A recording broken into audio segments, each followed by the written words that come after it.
It's been a while since we have done a Boruto review, so hello and welcome to Wonder WhyZ, and today we're gonna talk about Boruto episode 214. Don't worry, I'm not gonna make this video extremely long, I'm just gonna keep it short and give you all my overall thoughts about this episode because I feel like this was pretty interesting for a number of different reasons.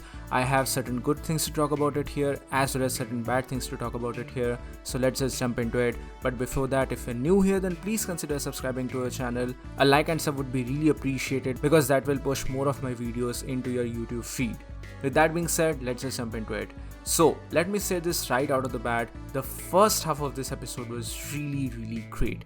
It was well animated, it had great color grading, it had the correct amount of intensity needed for an episode. At the same time, the characters were absolutely on point. The designs and everything were looking really perfect. But what really happened in the second half? I mean, sure, I have been off of Boruto for a while, I was out, and that's why I was not really caught up with the last couple of episodes. I've watched all of them now, but I'm not really caught up with the Boruto news. That's why I won't be able to tell you all which exact studio was utilized here. From what I understood, at least the first half of this episode was handled by someone else. It seemed like Period themselves, but the second half was done by someone totally different. That is absolutely evident, especially from around the 12-minute mark or so. It's evident and it's absolutely jarring. I'm not saying here that it was bad in any way, shape or form, but it's just that the character designs really felt out of place and it sort of felt bland overall. The color shading was bad, the lighting and shadows were really bad, and all of the characters really felt very bland. There was not really any depth into them.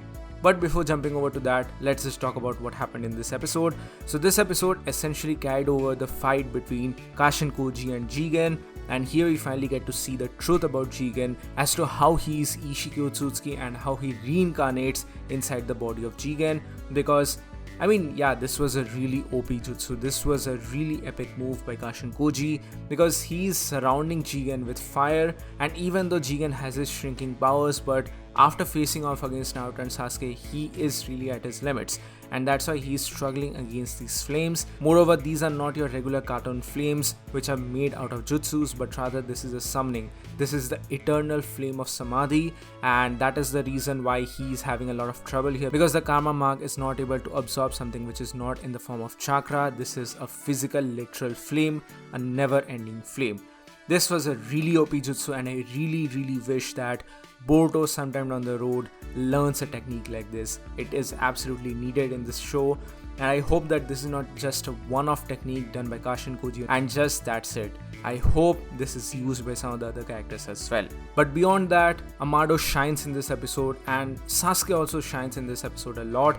These two were the main sort of players for me in this episode because Amado truly reveals his cunning nature and how he essentially played with Shikamaru here, because there was never really a bomb on the collars of Shikadai. It was just a bluff from him in order to attain the citizenship of Konoha, in order to gain their trust. So yeah, well played Amado, well played. And on that topic, I'm just gonna say this here, I'm sorry about it, Amado really looks bad without his glasses. With his glasses, he looks much better.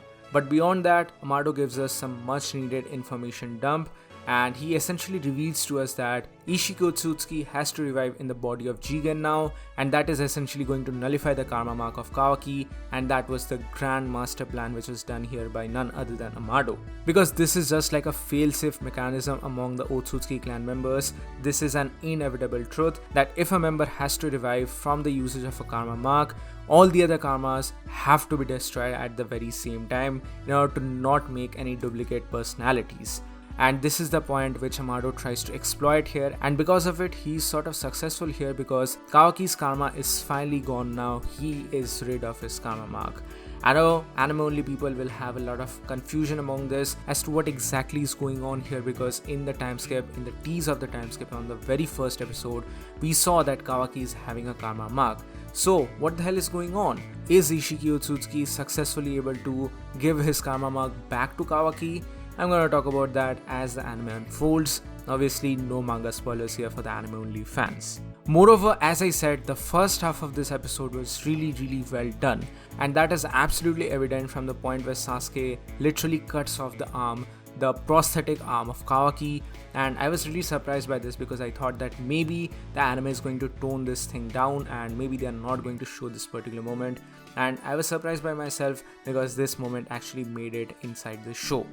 Unfortunately, a different moment was cut from the episode to make it less gory, I guess, but it's just that's it, we can't really do much about it. But anyway, this was the first half, and even though the second half was kind of a travesty for me, but let's just talk about it.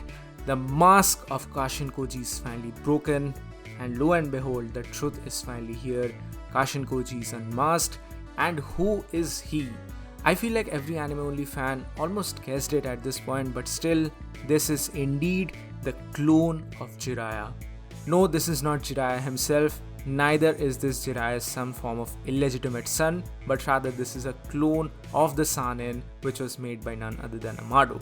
Now, even in the manga up until this moment, we don't really know how Amado was able to successfully extract the cells or whatever was needed to create this clone, and it is still a mystery for us. But here my disappointment really begins with this episode because the characters really look off the charts. They are really looking chunky in a way, without any depth, without any weight. The shadows, the highlights, the overall lighting here was really badly handled, or rather inexistent to that point. As you can see in this image, this is just one picture. It's just like you opened paint and just dropped a color, just that's it. Here I'm not trying to hate upon the animators, they really spend a lot of time and effort among these things, but it was just overall not a very finished product. I understand all the concerns, especially regarding in this era of pandemic, but the end product was just not that great, and it's really sad because the first half of this episode was really well handled in my opinion. And also, I'm not trying to hate upon the series here because even in the second half there were some really decent moments here and there, especially this particular shot of Ishiki Otsutsuki was fabulously handled, but the rest of the moments were just not really that great, neither in the form of animation nor in the form of art. But anyway, the mission of Kashin Koji is successful here because he has been able to successfully bring about Ishiki Otsutsuki's revival, and therefore Kawaki's karma is finally cancelled out now. And even though this is essentially a death statement for none other than Kashin Koji, but still he fights here, and guess what he's using?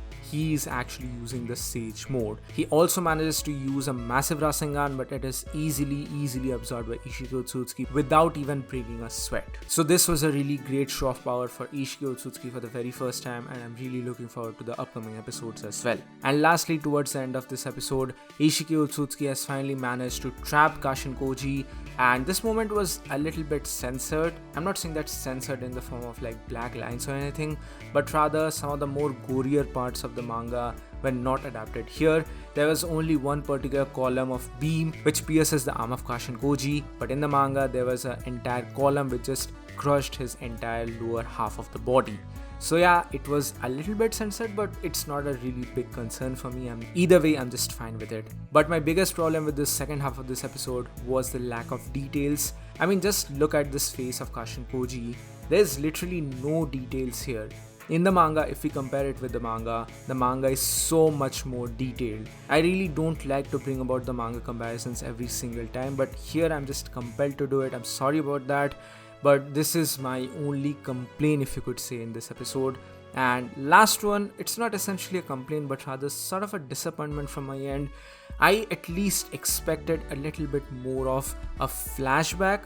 I'm not inherently saying that, okay, you have to show every single detail, but just a little bit of a reference from the side of Naruto when he's thinking that, okay, this character might be someone else. He's having the doubts about Jiraiya. I thought that the anime could have added some moments here other than just one particular panel of Jiraiya when Kashin Koji is just facing off against Ishiki Otsutsuki. And this sort of brings me at a dilemma, especially for the upcoming episodes of the Boruto anime. I'm going to talk about that in a separate video because that is sort of going to be a manga spoiler for the anime only fans. So be on the lookout for that. So anyway, this is it for this episode. For me, this was a pretty decent episode. The only problem here was the second half, but otherwise it was fine. So what do you guys think about all of these things? Please let me know your thoughts in the comment section below. I would love to hear your opinions as well.